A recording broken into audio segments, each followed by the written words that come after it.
مطلب زمین پر شرافت اور متانت سے چلنا، راتوں کو سجدہ اور قیام یعنی اللہ رب العزت کی عبادت میں گزارنا، عذاب جہنم سے اللہ رب العزت کی پناہ چاہنا، مال خرچ کرتے وقت بخل اور اسراف کی 2/3 کے درمیان توازن اور اعتدال سے کام لینا، شرک، قتل ناحق، زنا، جھوٹی گواہی، بیہودہ مجالس سے اجتناب کرنا، ان چیزوں سے اللہ تعالیٰ کے آیات یاد دلانے پر اندھا بہرا بننے کی بجائے نصیحت کو قبول کرنا اور اللہ تعالیٰ سے نیک اور صالح اولاد کی دعا کرنا۔ اس میں گناہ گاروں کے لیے نہ صرف توبہ کی خوشخبری ہے بلکہ گناہوں کے بدلے میں نیکیاں عطا کرنے کی بشارت اور جنت میں اعلیٰ مقام عطا کیے جانے کا بھی اللہ رب العزت نے یہاں پہ ذکر فرمایا ہے۔ آگے سورۃ الشعراء وہ شروع ہو رہی ہے، یہ مکی صورت ہے، ترتیب مصحف کے اعتبار سے یہ 26ویں نمبر پر ہے، اور یہ نزول کے اعتبار سے یہ 47 نمبر پہ، 47 نمبر پہ۔ اس صورت کی آیت نمبر 224 کے اندر الشعراء کا لفظ موجود ہے۔ تو بہرحال اس صورت کا نام رکھنے کی مناسبت کی ایک وجہ یہ بھی ہے، سورت کی ابتدا میں نبی علیہ السلام کو کفار کے ایمان نہ لانے کی وجہ سے رنجیدہ ہونے پر تسلی دی گئی ہے کہ آپ رنجیدہ نہ ہوں، اگر ہماری مرضی ہوتی تو یہ سب کے سب ایمان لے آتے۔ آیت نمبر 7 کے اندر 7 سے لے کر آگے ایک لمبا واقعہ ہے، میں آپ کو خلاصے عرض کر دیتا ہوں۔ آیت نمبر 7 میں اللہ رب العزت نے زمین سے مختلف قسم کے پودے اگانے کو اپنی قدرت کی نشانی بتایا ہے۔ اس میں پھر وہ موسیٰ علیہ السلام اور فرعون کا سارا واقعہ شروع ہو رہا ہے، جس کے حوالے سے ہم مفصل طور پر کلام کر چکے ہیں۔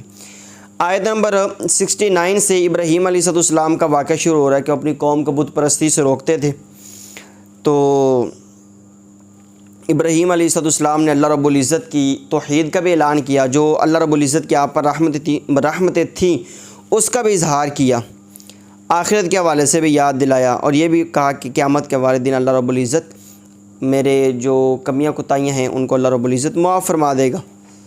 ابراہیم علیہ السلام کا مطلب واقع ہے۔ آیت نمبر 91 سے متقین اور سرکش لوگوں کے ساتھ ہونے والے سلوک کا ذکر ہے کہ ان کے ساتھ بننا کیا ہے، اور گمراہ لوگوں کے جہنم میں آپس میں لڑنے اور ہر طرف سے نا امید ہونے اور ان کے دنیا میں واپس جا کر ایمان لانے کی ناممکن خواہش کا ذکر ہے۔ کل بھی بتایا تھا نا کہ وہ آخرت میں جا کر دعا کریں کہ اللہ ایک بار بھیج دے، بندے بن جائیں گے، لیکن یہ خواہش پوری نہیں ہوگی۔ آیت نمبر 105 سے نوح علیہ السلام اور آپ کی قوم کا ذکر ہے، نوح علیہ السلام کی دعوت حق کا ذکر ہے کہ وہ امین رسول تھے۔ ان کے لوگوں نے کہا کہ ہم آپ کے اوپر کیسے مان لیں، آپ کے ساتھ غریب بندے ہیں، پسماندہ لوگ ہیں۔ تو نوح علیہ السلام کو اللہ رب العزت نے پھر کشتی کے ذریعے نجات دی اور قوم غرق ہو گئی۔ آیت نمبر 124 سے ہود علیہ السلام اور ان کی قوم عاد کا ذکر ہے کہ ہر چیز کی فراوانی تھی لیکن نئی بات مانی، اللہ رب العزت نے ہلاک کر دیا۔ آیت نمبر 141 سے حضرت صالح علیہ السلام اور ان کی قوم ثمود کا ذکر ہے، ان کی نافرمانیاں بیان کی گئی ہیں، ان کے اوپر بھی رحمتوں کی نعمتوں کی فراوانی تھی، لیکن وہ اونٹنی کے ساتھ انہوں نے غلط کیا، اللہ رب العزت نے عذاب نازل فرما دیا۔ 160 سے لوط علیہ السلام کی قوم کا ذکر ہو رہا ہے، غلط کام کرتے تھے تو اللہ رب العزت نے ان کو بھی ہلاک کر دیا۔ ابھی خلاصہ اس لیے عرض کر رہا ہوں ایک ایک رکوع کا کیونکہ یہ چیزیں ہم نے پہلے بیان کر چکے ہیں، 12ویں پارے میں بھی یہ چیزیں بیان کر چکے ہیں کچھ، اور موسیٰ علیہ السلام اور فرعون کا واقعہ تو ہم کتنی دفعہ بیان کر چکے ہیں، 9ویں پارے میں بھی یہ واقعہ گزر چکے ہیں۔ بہرحال 16ویں پارے میں بھی سورہ طٰہٰ کے اندر بھی یہ واقعہ گزر چکے۔ حضرت شعیب علیہ السلام اور ان کی قوم کا ذکر ہے آگے، تو یہ ناپ تول میں کمی کرتے تھے، اس حوالے سے ذکر کر دیا گیا، ان کے اوپر بھی عذاب نازل ہوا، تباہ ہو گئے۔ آیت نمبر 192 سے بتایا کہ قرآن مجید یہ اللہ تعالیٰ کا کلام ہے، یہ جسے واضح عربی زبان میں جبریل علیہ السلام نے نبی علیہ السلام کے قلب اطہر کے اوپر نازل کی ہے۔ اچھا، ان آیات کے اندر یہ بھی بتایا کہ جن قوموں کا نام و نشان مٹا دیا گیا، اللہ تعالیٰ نے اتمام حجت کے لیے ان کے پاس رسول بھیجے۔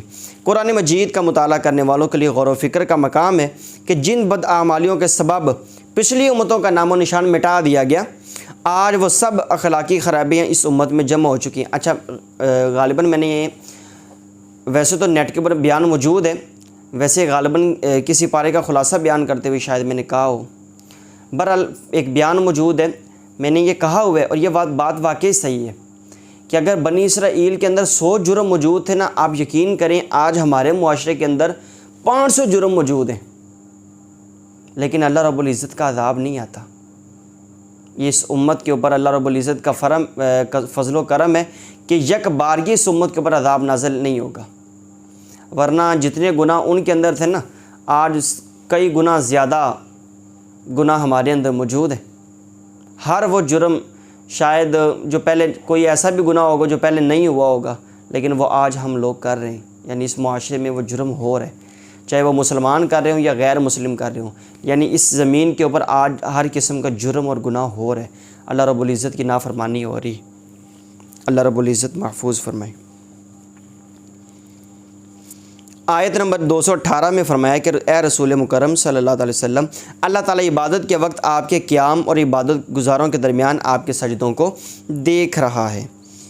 اس صورت کی آخری آیات میں مومنین صالحین کا استثناء کر کے جو شعراء ہیں، شاعر لوگ ہیں، ان کی گمراہی اور بے راہ روی اور جھوٹ کا بیان فرمایا گیا کہ یہ حد سے بھی تجاوز کر جاتے ہیں، اور اکثر ایسا ہی ہوتا ہے کہ مطلب یہ بھی گمراہ ہو جاتے ہیں اور ان کی پیروی کرنے والے بھی پھر اسی طرح ہی ہو جاتے ہیں۔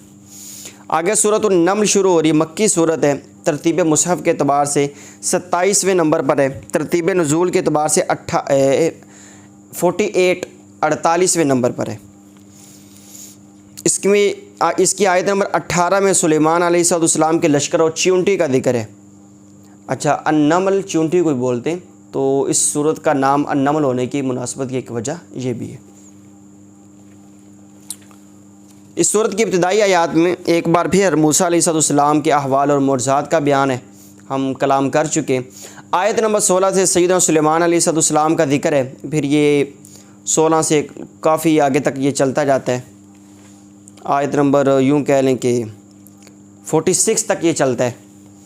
سلیمان علیہ السلام داؤد علیہ السلام کے وارث بنے، آپ کو جانوروں کی بولیاں سکھائی گئی تھیں، جانور اور انسانوں کے ایک لشکر وہ آپ کے ساتھ ہر وقت حاضر رہتا تھا۔ آپ ایک دفعہ جا رہے تھے اپنے لشکر کے ساتھ، تو آپ کے لشکر کو چیونٹیوں نے دیکھا، مطلب آپ اس کی وادی سے گزرنے لگے تھے، جو چیونٹیوں کی ملکہ تھی، سردار تھیں، اس نے کہا کہ اپنی اپنی بلوں میں سوراخوں میں گھس جاؤ، کہیں ایسا نہ ہو کہ سلیمان علیہ السلام کا لشکر تمہیں کچل ڈالے۔ آپ چونکہ جانوروں کی زبانیں جانتے تھے، اللہ رب العزت نے زبانیں سکھلائی تھیں، تو یہ سن کر انہوں نے اللہ رب العزت سے التجا کی کہ اے میرے رب، تو نے مجھ پر اور میرے والدین پر جو بے شمار نعمتیں فرمائی ہیں، مجھے ان کا شکر ادا کرنے کی توفیق عطا فرما۔ تو پھر سلیمان علیہ السلام اترے، تو اس کا مطلب اس کو دیکھ کر مسکرائے کہ اس نے یہ کیا بات کی ہے۔ بہرحال وہ واقعہ آپ نے علماء سے سنا ہوا ہے۔ اس کے بعد مطلب آپ نے دعا بھی مانگی کہ اللہ مجھے نیکوکار بندوں میں داخل فرما دے۔ پھر وہ پرندے والا واقعہ، ہدہد پرندہ تھا جو آپ کے لشکر کی رہنمائی کے لیے آگے آگے جاتا تھا۔ وہ یہ ہدہد پرندے کے اندر نا اب بھی یہ خصوصیت ہے کہ یہ جتنا مرضی اونچا چلا جائے نا، آسمان کے اندر اڑ رہا ہو، یہ زمین کی طرف دیکھے تو اس کو پتہ چل جاتا ہے کہ یہاں پہ پانی موجود ہے، یعنی اللہ رب العزت نے اس کے اندر یہ صلاحیت رکھی ہے۔ تو یہ سلیمان علیہ السلام کے ساتھ ہوتا تھا، وضو وغیرہ کرنا ہوتا تھا تو یہ بتاتا تھا۔ پھر یہ کافی دیر غائب رہا، سلیمان علیہ السلام نے پوچھا تو پھر یہ پرندہ آیا، تو اس نے ملکہ سبا کے بارے میں بتایا کہ اس کا ایک بڑا تخت ہے، یہ لوگ سورج پرست ہیں اور ان کے پاس ہر طرح کی نعمتیں موجود ہیں۔ سلیمان علیہ السلام نے پھر تحقیق کروائی تو پتہ چلا اسی طرح ہی ہے، تو آپ نے ملکہ سبا کی طرف ایک خط بھیجا جس کا عنوان یہ تھا کہ یہ خط سلیمان کی جانب سے ہے، بسم اللہ الرحمن الرحیم، تمہارے لیے پیغام یہ ہے کہ سرکشی چھوڑ دو اور اطاعت گزار بن کر میرے پاس چلے ہو۔ اس ملکہ نے قوم سے مشورہ کیا کہ میں کیا کروں، کیونکہ وہ بڑے طاقتور تھے، ان کو بڑا ناز تھا۔ تو اس ملکہ نے سلیمان علیہ السلام کو سمجھا کہ مطلب آپ ایک دنیا داری بادشاہ ہیں، آپ کے پاس کچھ تحفے تحائف بھیجے۔ سلیمان علیہ السلام نے فرمایا کہ اللہ نے جو مجھے مال دیا ہے نا، وہ تمہارے مال سے زیادہ بہتر ہے۔ تفسیر جلالین کے اندر یہ مکمل ڈیٹیل موجود ہے کہ وہ کیا کیا تحائف تھے۔ بہرحال تو پھر وہ حضرت سلیمان علیہ السلام کے پاس آ گئی، جب قریب پہنچی تو سلیمان علیہ السلام نے اپنے درباریوں سے کہا کہ اس کا تخت کون میرے پاس لے آئے گا؟ تو ایک جن نے کہا کہ جب تک آپ بیٹھے ہیں، یہ مجلس بیٹھی ہوئی ہے، تو یہ مجلس ختم ہونے سے پہلے ہی میں آپ کے پاس وہ تخت لے آؤں گا، اور میں امین ہوں اور اس پر قادر ہوں۔ سلیمان علیہ السلام نے فرمایا کہ مجھے تو اس سے پہلے چاہیے۔ تو پھر سلیمان علیہ السلام کی کتاب الہی کے ایک عالم تھے، آپ کے صحابی بھی تھے، بڑے فرما بردار تھے، مفسرین ان کا نام آصف بن برقیہ لکھا ہے، یہ اللہ رب العزت کے ولی تھے۔ انہوں نے کہا کہ آپ کے پلک جھپکنے سے پہلے ہی میں وہ تخت آپ کے پاس پیش کر سکتا ہوں۔ تو بہرحال انہوں نے وہ تخت پیش کر دیا۔ سلیمان علیہ السلام نے اللہ رب العزت کے اس کے اوپر شکر ادا کیا اور کہا کہ یہ میرے رب کا فضل ہے، اور جو اپنے رب کا شکر ادا کرتا ہے اس کا فائدہ اسی کو پہنچتا ہے پھر، اور جو ناشکری کرتا ہے تو میرا رب بے نیاز ہے اور وہ سب کمالات والا ہے۔ بہرحال آیت نمبر یہ ملکہ جو ہے نا وہ بعد میں حضرت سلیمان علیہ السلام پر ایمان لے آئی تھی۔ جلالین میں وضاحت موجود ہے کہ سلیمان علیہ السلام سے اس کی پھر شادی ہو گئی تھی۔ سلیمان علیہ السلام نے اس کو اپنے عقد میں داخل فرمایا، تو جب یہ ایمان لے آئی، بیوی بن گئی، تو اس کو واپس بھیج دیا۔ سلیمان علیہ السلام اس کے پاس وقتاً فوقتاً آتے جاتے رہتے تھے، تو یہ اپنے علاقے کی اسی طرح ملکہ پھر بنی رہی بیوی بن کے، ورنہ سلیمان علیہ السلام کا یہ مطلب تھا آپ اکیلے ہی بادشاہ تھے زمین پہ، صرف اس کی بادشاہ کو آپ نے باقی رکھا کیونکہ یہ آپ کی بیوی بن گئی، تو بیوی کی بادشاہ جو ہے وہ شوہر کی پھر ہوتی ہے، آپ کو پتہ ہی ہے۔ ورنہ سلیمان علیہ السلام کا یہ انداز تھا کہ کہیں بھی پتہ چلتا کہ کوئی بادشاہ موجود ہے اس کے خلاف جنگ کرتے اور اس کی بادشاہت کو ختم کر دیتی۔ آیت نمبر 47 میں قوم ثمود اور حضرت صالح علیہ السلام کا ذکر ہے، اس حوالے سے مطلب کلام ہو چکے۔ یہاں پر جو موجود ہے وہ یہ بدشگونی لیتے تھے، قوم کہتی تھی کہ جو ساری مصیبت آئی ہے یہ آپ کی وجہ سے معاذ اللہ آئی ہے۔ بہرحال آیت نمبر 48 میں بھی صالح علیہ السلام کا ذکر ہے۔ آیت نمبر 54 میں حضرت لوط علیہ السلام کی قوم کا ایک بار پھر ذکر کیا گیا ہے۔ یہاں پر الحمدللہ تعالیٰ عز و جل پارہ نمبر 19 کا خلاصہ مکمل ہوا۔ اللہ رب العزت دین اسلام کو سمجھنے کی توفیق عطا فرمائے، آمین بجاہ نبی الامین، وآخر دعوانا ان الحمدللہ رب العالمین۔